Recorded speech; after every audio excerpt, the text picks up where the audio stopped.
Hey my friends, it's Lain and I am here with another Copic coloring video for you. I've got this adorable little stamp from Hero Arts. It's actually about 2 inches square to give you a sense of size on this. Here's the stamp. And I am doing some invitations for my daughter.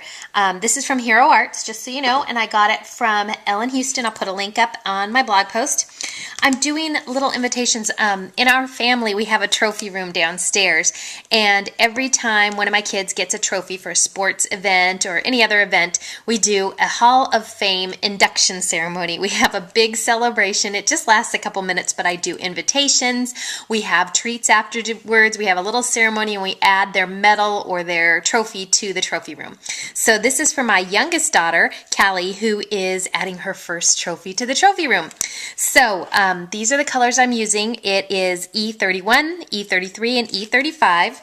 And again, what I always do, if you watched one of my videos before, I put a little color guide here on the side to show what colors I am using.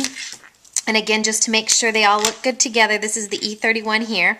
So today we're going to start with our lightest color, which is the E31, and we're just going to lay down an even color all over the little doggy. And he is just so cute. And this is going to take a little bit longer today because it's a bigger stamp than I usually use. And I'll spend some of the time while I'm coloring here. You can see I do lines for that first pass rather than really doing the little circles that you'll hear a lot of people talk about. But this is what works for me. So I'm going to go all over him, not going into his ears.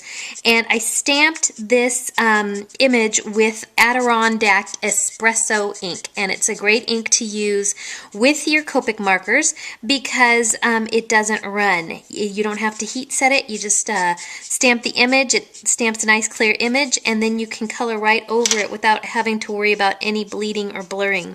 So you can see when I do this top line up here at the top, I kind of outline and then I go back over it inwards from the stamped image rather than outwards because I want to control that bleed outside the line as much as possible. I am going to be cutting this out and putting it on the card so I don't have to worry about if it did happen to bleed out, but anyway, I do it that way. That's the way I do it. So now we've got a coat down. I'm going back over some areas that look a little bit lighter, and plus I want to keep it wet so I can blend. So I'm going to say that the light source is coming from the dog's upper left, up here where I made my, my test marks. So that will help me with the shadowing. So then what I'm going to do next, once I've got a good layer down here, and you want to keep your paper as wet as possible, and this is stamped on the colors, I'll look up the name for you, I can't remember, it's a new paper I'm trying. So I will put a link to the paper that I'm using up, but it's just a heavy white cardstock. And so there's the first pass through on our little dog. Next one I'm going to go in with the E33, which is my mid-tone. And if the sun is coming or the light source is coming from over here, obviously under his little chin is going to be darker, his little muzzle. And also I'm going to do some shading on this side of his face, around this way. Because doggies have cute little faces, don't they? And then this side of under his little front paws and arms is going to be darker. And over on this side over here is going to be a little darker, and down around this side here. And his tail is going to be darker, so we'll just do the under part of his tail. Most of his tail is going to be darker, and this little paw is going to be darker than the other ones. And this one's going to be darker too because it's in the back. And we'll go along his front here. And right when I'm doing this, I'm doing kind of a blotting motion with my pen rather than the circles or lines, just kind of getting some ink in there and going back for another pass here. And then what I'm going to do next is go back with my lighter color, the E31, and go over this to start the blending process. So the E31 is called Brick Beige. I'm just going to go over this whole thing again, kind of like with that blotting method or motion to start blending it in.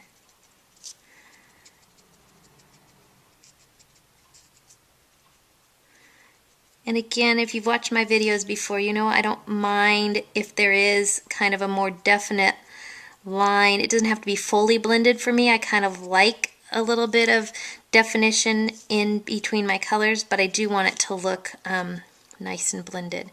So now that I've got that first coat down, I'm going to go back with, actually I'm going to start with my E35, which is called Chamois, and just get some of the parts that are going to be the darkest, which is going to be right here by his paw, along the bottom, under his chin or head, and then along here as well. And you can see how nicely these colors work together. I really like these browns. Sometimes I've noticed with the Copics that not all the colors, even if they're just two apart, they two numbers apart. So let me talk about that for a second. We've got the E35 and the E33 and the E331. You want to pick colors that are 2 to 3 apart. So like I've got the 31, the 33, the 35. I have noticed that even when they are just 2 apart, on the color chart, sometimes they still are really different colors. So you kind of have to experiment and get to know them and see how they work for you. So now that I've got some of the E35 down, I'm going to go back with the mid-tone, which was the 33, and just go over where I put down some of those darker colors, just to help blend them in.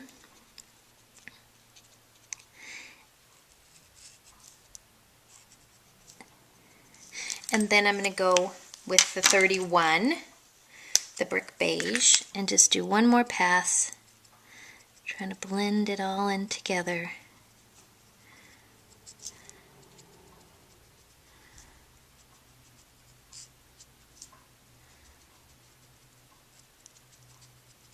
So what I'm going to do when I'm finished with this little guy is I am going to cut him out and put him on the card. And I'll show you what I do at the very, very end. I'll share that with you. So now I think that's about it. I don't think I'm going to do his eyes. I think I'm going to leave his eyes plain there. I'm going to do just one more coat in a couple places with the brown beige where it looks like it's getting a little bit darker. I'm going to go ahead and shade the whole thing to make it all blend nicely. Whoops, you can see I went outside the line right there. If I wasn't going to cut him out, number one, I'd be a little bit more careful with my coloring. And number two, I could use my colorless blender to push that color back in the stamped image line. But since I'm cutting him out, I'm not even going to worry about that. I'm just going to do one more coat of my lightest color all over, just to make sure he looks as cute as he can.